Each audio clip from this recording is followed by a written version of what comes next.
오늘은 신명기 29장의 말씀입니다. 우리가 지난 주간에 우리 신명기 28장 말씀에서 하나님께서 이제 율법을 주시고 그 율법을 지킬 때와 또 율법을 지키지 않을 때의 그 모든 상황들을 상세하게 보여주셨습니다. 이스라엘 백성들이 이제 율법을 받고서도 그 율법을 지키지 아니하였을 때에 그 이스라엘 백성들이 목격하게 될 것 중에 하나가 이방인들이 오히려 일어나서 그 하나님의 택한 백성들을 지배하고 점령하는 이제 그런 상황들도 이제 말씀을 하여 주셨습니다. 이건 사실 일어날 수 없는 일이죠. 왜 그게 일어날 수 없는 일이냐 하면 하나님은 창조주이심에도 불구하고 지금 이 땅에서 하나님의 이름이 영화롭지도 못하고 존귀함을 받지 못하는 것은 사실 비정상이거든요. 그런데 이렇게 된 것은 무엇 때문에 그렇게 됐습니까? 사람이 하나님의 경고하심을 무시해버렸기 때문에 그렇습니다. 그게 뭡니까? 선악을 알게 하는 나무의 열매는 먹지 말라 그랬잖아요. 그것을 먹는 날에는 반드시 죽으리라 그랬잖아요. 근데 이게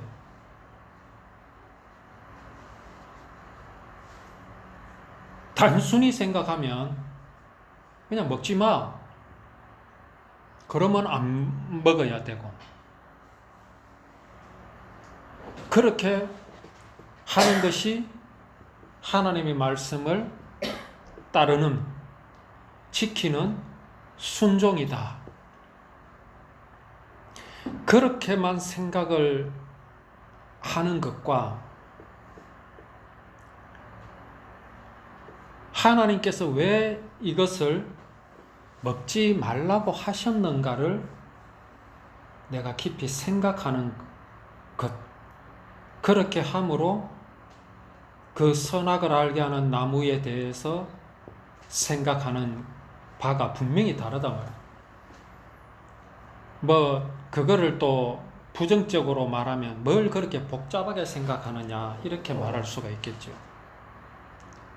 근데 좀 복잡하게 생각할 필요가 있습니다. 믿음이란 것은 매우 단순합니다. 단순해야 되고요. 그러나 그 단순함에 이르기까지 정말 우리는 우리를 유혹하고 속이는 사단이라는 게 있기 때문에 우리는 정말 이 말씀을, 이 성경 말씀을 보고, 듣고, 배우고, 확신한 일에 거할 필요가 있는 겁니다. 그냥 목사들이 이야기해주는 말만 듣고 나는 아무 생각도 안 하고 아무 생각 없이 그렇게 지낸다는 것은 사실은 매우 위험합니다. 자, 선악을 알게 하는 나무의 열매를 먹지 마라라는 하나님의 그 명령은 단지 자식한테 야, 니 내 말 들어. 이런 거 하지 마. 그러면 내가 하지 않아야 되고 하는 그것과는 다르다는 거죠. 왜 먹지 말라고 하셨는가? 그 나무의 열매를 먹는다라는 것은 무슨 의미인가? 이걸 정말 생각해야 됩니다. 자, 일단 하나님께서 먹지 말라고 하셨다라는 이것은 하나님 명령이죠. 하나님은 사람에게 명령을 하실 수 있습니다. 사람에게 명령을 할 수 있는 자격이 있는 분은 하나님 밖에 뿐입니다. 또 위정자들이 있죠. 왕이 있고 오늘날에는 대통령이 있고 나라를 다스리는 어떤 그런 이제 권세를 국민으로부터 부여받은 사람들이 있습니다. 그들의 말을 따르라고 성경은 분명히 가르치고 있습니다. 왜 그렇게 따르라고 하느냐? 그게 바로 하나님이 우리를 다스리는 모델이기 때문에 그렇습니다. 자, 그러면 하나님이 하지 말라 했으면은 하지 말아야 되죠. 왜 하지 말아야 되느냐? 하나님은 명령을 하시는 분이고 하실 수 있기 때문에 그렇습니다. 그 다음에 하나님은 왜 그것을 먹지 말라고 명령을 하셨느냐?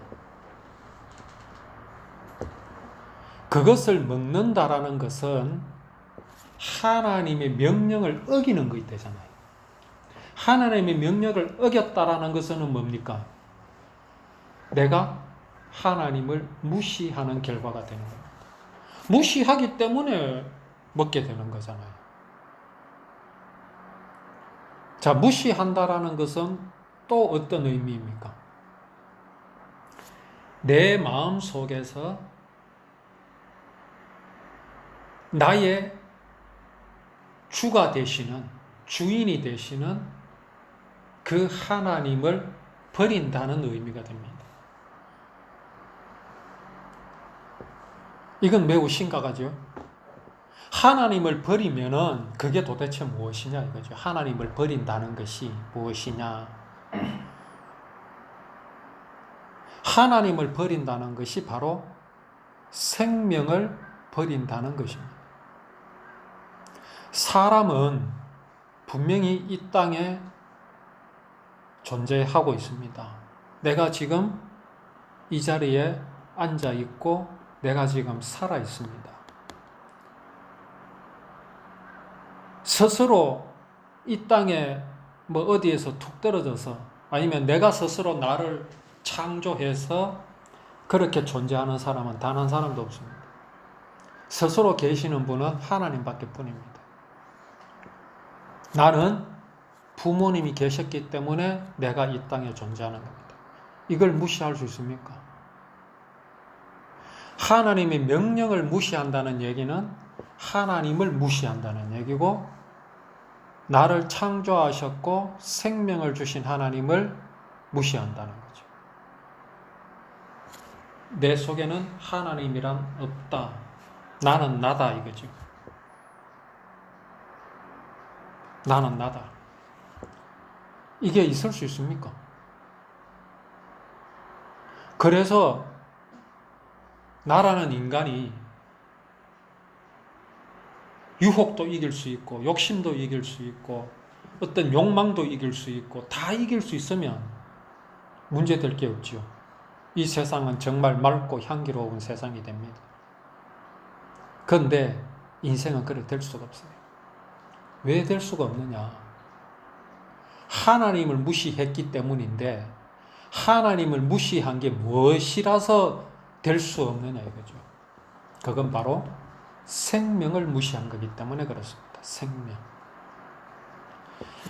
내가 생명이 있다라는 것은 하나님께서 내게 생명을 주셨기 때문에 있습니다. 근데 그 하나님을 무시하고 그 하나님을 내 마음에서 버렸어요. 하나님을 상실했습니다. 이게 바로 생명을 상실한 겁니다. 인생이 생명을 상실하게 되면요, 다 잃어버린 겁니다. 살아간다고 하지만 다 잃어버린 겁니다. 보통 우리 트라우마라는 이야기를 하잖아요. 트라우마. 사람은 누구에게나 한 가지 이상의 트라우마가 다 있습니다.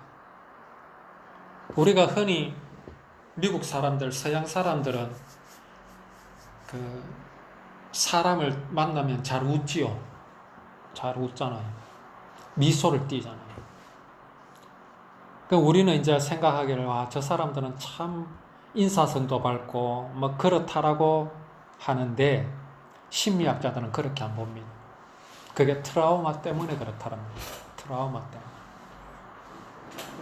서부 개척 시대에 큰 넓은 땅에서 길을 가다가, 말을 타고 가다가 맞은편에서 누가 또 온단 말입니다.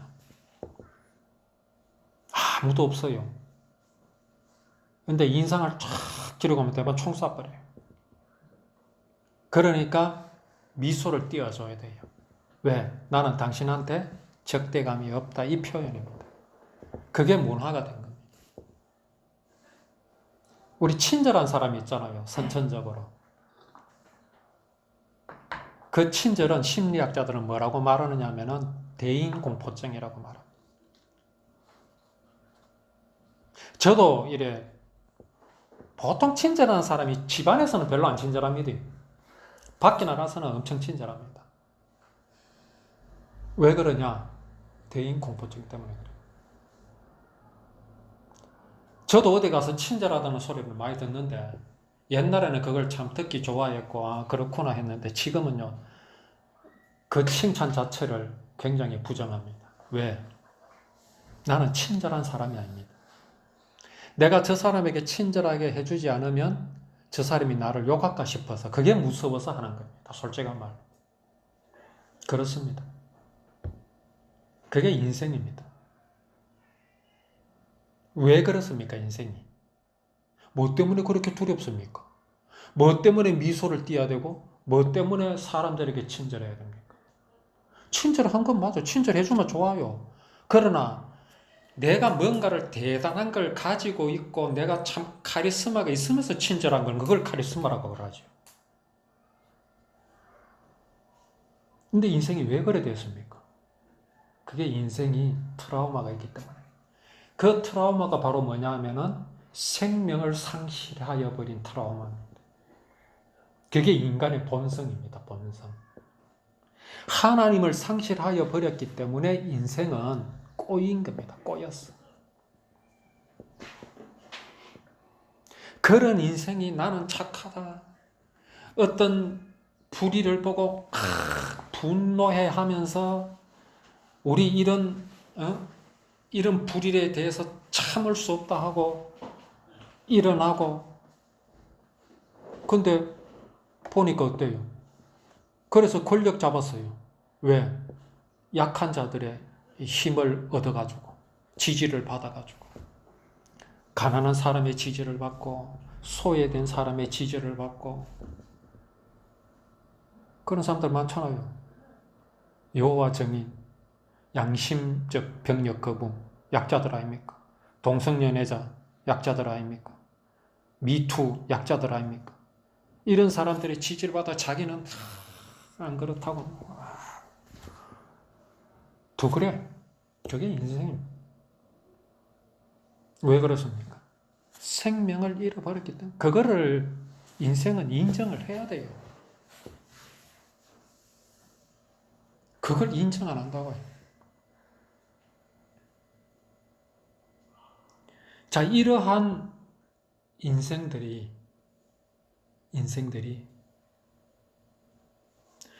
하나님을 오히려 무시하고 있어요. 그건 아무것도 아니면서 막 하나님을 무시하고 그래서 하나님께서는 이런 인생을 용서해 주시고 구원해 주시기 위해서 하나님께서 친히 사람의 몸을 입고 이 땅에 오셔서 구원을 이루어 주실 것을 약속을 하셨습니다. 그 약속을 모든 사람들에게 고루 다 알려주시면 되겠는데 안 받아요. 가인이 안 받았잖아요, 그거를. 어린 양으로 하나님 앞에 희생을 드릴 것을 아담, 하와 그 부모를 통해서 가인에게 보여줬지만 가인은 그걸 인정 안 했어요. 왜? 내가 얼마든지 하나님을 기쁘시게 할 수 있다. 내가 얼굴에 땀을 흘리고 수고하고 저 저주받은 땅에서 가시와 은근키를 걷어내면서 그 농사를 짓고 그 농산물을 가지고 하나님 앞에 내 이 정성과 성의를 보이면 하나님이 기뻐할 것이다. 그렇게 생각했어요. 안 받았다니까요. 겨우 이제 아벨을 대신해서 하나님께서 셋을 주셨지요. 에노스를 주셨고 겨우 명맥을 이어가는 겁니다. 모두들이 다 누구를 따라갑니까? 가인의 생각을 따라가는 겁니다. 가인의 생각을 따라. 그래서 하나님은 당신께서 이루실 그 구원, 당신께서 이루실 그 사랑을 누구에게 이제 보여주셨느냐 하면 셋의 후손, 노아의 후손, 아브라함의 후손, 이삭과 야곱의 후손들에게 그것을 보여주셨습니다. 그렇다고 해서 이스라엘 백성들 전체가 그거를 다 안 거는 아닙니다. 그 중에서 몇몇만 알았습니다. 그렇게 보여주신 것이 바로 율법입니다. 그런데 그 이스라엘 백성들이 이 율법을 받아서 정말 이 율법이 무슨 뜻인지를 정확하게 알아야 될 것인데 전부 어떻게 해석해 버립니까? 사람의 생각으로 해석을 해버려요. 그렇게 생각하기가 참 쉽거든요. 왜냐하면 인간의 본성이 그렇잖아요. 내가 무엇을 해가지고 하나님을 기쁘시게 할 수 있다라는 생각이 그 사람의 생각이거든. 그건 역시도 그거 겸손한 마음 아닙니다. 내가 막 정성을 다해가지고 어제도 뭐 어떤 목사 설교하는 걸 들어보니 만 어디 부흥회에 갔는데 누가 헌금을 준비했는데 뭐 그거를 목요일부터 준비를 했니? 수요일부터 준비를 했니? 그 뭘 말하고자 하는 겁니까? 정성이 있더라 이거지. 정성이. 그걸 봉투에 탁 넣어가지고 주일날 와가지고 뭐 부랴부랴 꺼내가지고 아씨 꺼내도 뭐 3만 원이나 꺼내서 10,000원 주였고 2만 원 그걸 하나님이 받으시겠습니까? 뭘 말하고자 하는 겁니까? 말은 하나님의 사랑, 하나님의 그 구원이 너무나 감사해서 우리가 그렇게 해야 되죠. 그거는 말할 필요가 없어요. 그걸 굳이 말할 필요가 없어요. 말 안 해도 알아요. 그거는. 말 안 해도 한다니까. 흔히 이런 말 하죠. 정치가 개입하면 안 된다. 이런 말 많이 하죠. 집값을 내리는데 정치가 개입하면 안 된다. 이런 말 합니다. 정부가 개입하지 마라. 뭐 시장에 정부가 개입 이런 말도 하는데 내가 하나님 앞에 감사해서 드리고 하나님을 기쁘시게 하는 데에 법이 개입하면 안 돼요. 목사의 말이 개입하면 안 돼요. 목사는 다만 뭔만 이야기해야 됩니까? 여호와의 율법. 여호와 하나님의 율법이 무엇인지 이 율법이 과연 하나님께서 이루실 구원이고 그 모습이고 모양 곧 예수 그리스도를 가리키는 것이 율법이다 라는 그 사랑만 전하면 돼요. 나머지는 그것을 듣는 성도들이 하는 겁니다. 그거를 이래라 저래라 이게 모양이 좋고 저게 모양이 좋고 그러면 그게 법이 돼버려요. 그거는 말할 필요가 없어요. 왜 목사가 답답합니까? 하나님이 답답해야지. 오늘 이렇게 하나님께서 이스라엘 백성들에게 율법을 주셨는데 이 율법의 의미를 이제 우리는 조금씩 알아가고 있습니다. 그렇게 율법을 지키고 그렇게 율법을 바라본다면 이 이스라엘 백성들은요 먼저 자신을 지배할 수 있어요. 내 자신을. 누구에게 유린당하는 사단에게 유린당하고 유혹당하고 있는 내 자신을 지배할 수 있게 된다고요. 무엇으로? 율법으로 지배를 할 수 있어요. 하나님의 사랑으로 나를 지배할 수 있다고요.